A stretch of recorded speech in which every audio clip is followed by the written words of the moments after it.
So we just looked at an example where we were given a trig function and we knew what quadrant theta was in. We could find the 5 remaining trig functions using Pythagorean's theorem.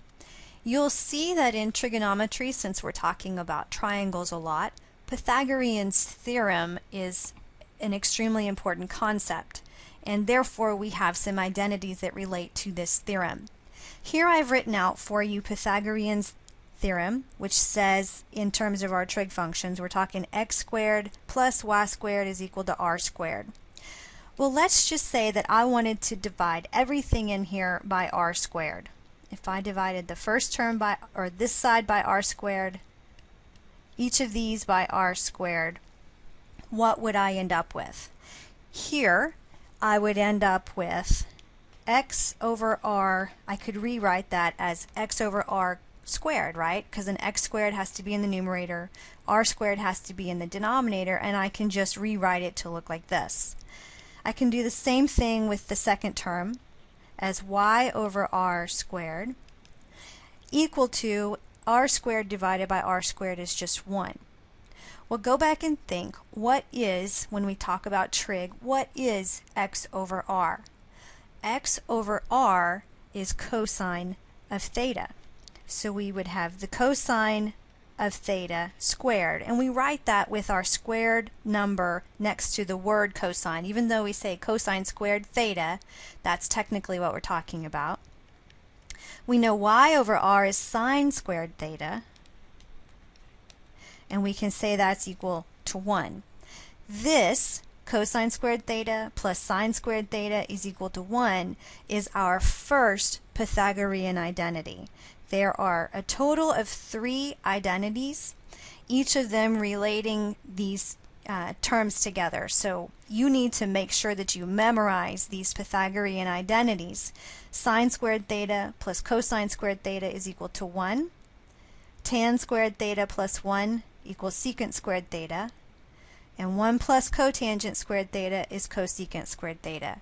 All 3 of these identities can be written in various forms, but these are 3 identities you want to put to memorization right now.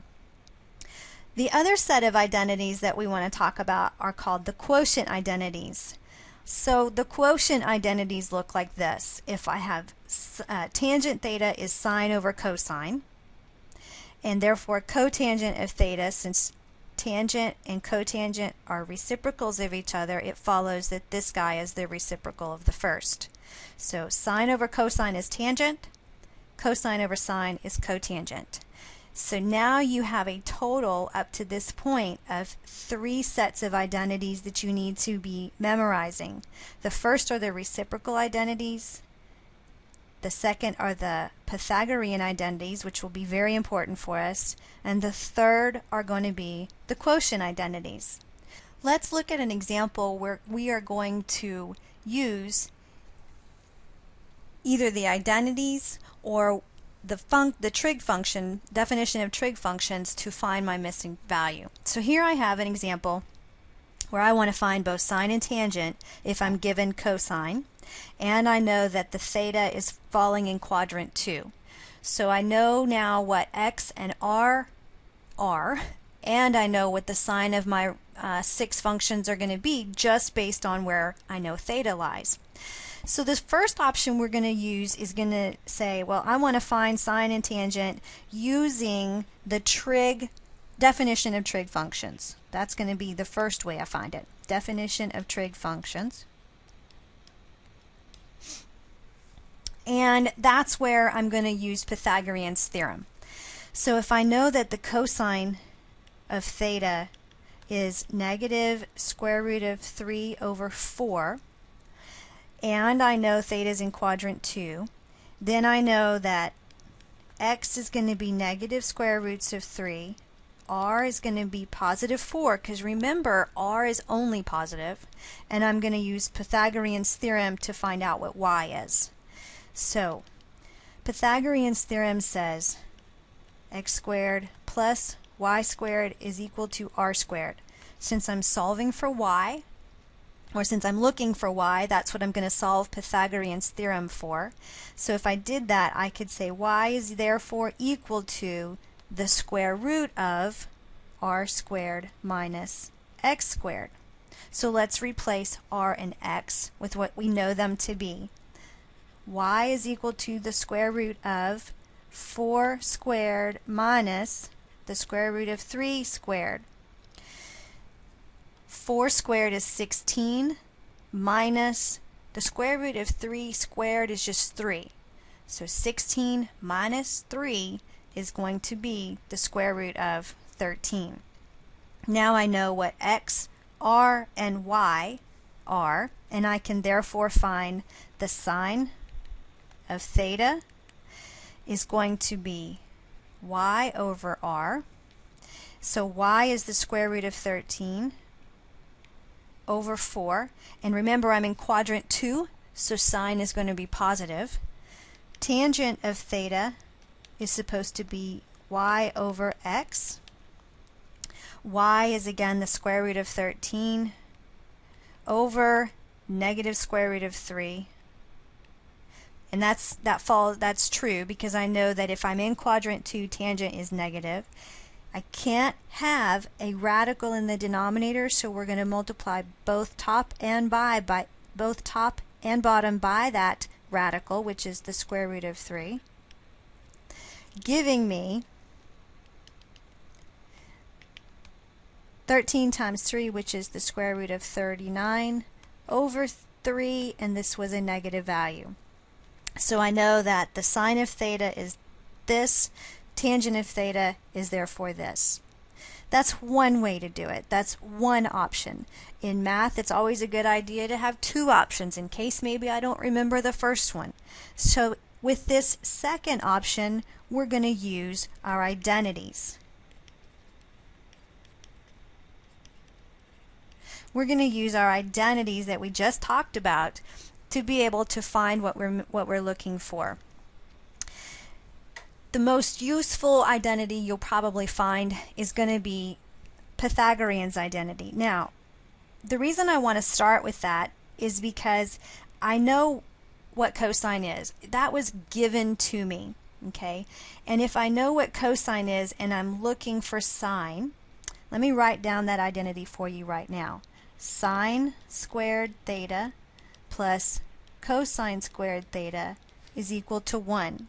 If that's the identity that I'm going to use, and I know what cosine is, and I already have another number filled in my formula, then the only thing I'm missing is sine squared theta. And that's actually what I'm looking for. So the reason I chose to use Pythagorean's identity is because I knew 2 out of the 3 values in the formula. So let's fill it in from here. Sine squared theta plus cosine squared theta. Cosine theta is negative square roots of 3 over 4. We'll write it like this, and we're just going to square that value, is equal to 1. Okay? So, sine squared theta plus, now don't let this alarm you. We're going to just let our calculator do this, or we can do this part in our head. That's not a big deal. Negative square root of 3. Each of these two terms in this fraction are going to be squared. So the numerator gets squared. Negative square root of 3 squared is going to be just 3. The denominator squared is 16, and that's equal to 1. Now we say, okay, sine squared theta is equal to, we're going to subtract 3/16 from 1, and we can just do that quickly on the calculator. So I'm going to say 1 minus parentheses 3 divided by 16, because that's my fraction, but I want it returned in fraction form, so I say math frac, enter, enter, and I find out that that's going to be 13 over 16. Well, that gives me sine squared. If I want to know what just sine is, I take the square root of both sides. So I find out that sine theta is going to be the square root of 13 over, what's the square root of 16? 4.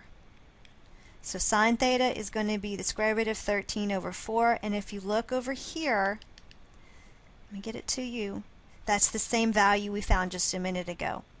Okay, so that's using the Pythagorean identity to find one of our terms. Now let's find out what tangent is. So if you think back to the identities that we've covered so far, and I'm looking for tangent, then I can use the quotient identity.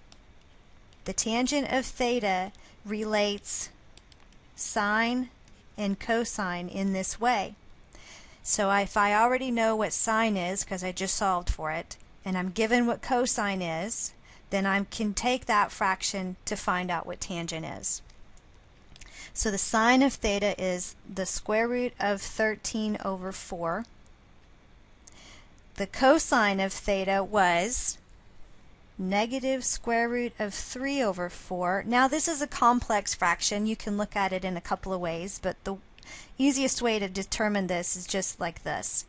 If we have one fraction divided by another, let's just write it out just like that. So I have the square root of 13 over 4 divided by this, which means if I divide by a fraction, then I multiply by the reciprocal. So the reciprocal of the denominator is negative 4 over square root of 3.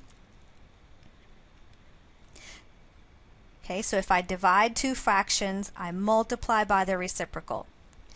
So now I can reduce diagonally, and what do I end up with but negative square root of 13 over the square root of 3. Again, I cannot have a radical in the denominator, so we're going to multiply by that radical, giving me negative square root of 39 over 3, which is tangent of theta. And that's the exact same answer that we came up with over here. So we have two methods of finding our trig functions using either the definition of our trig functions, or we can use the identities that we've learned so far.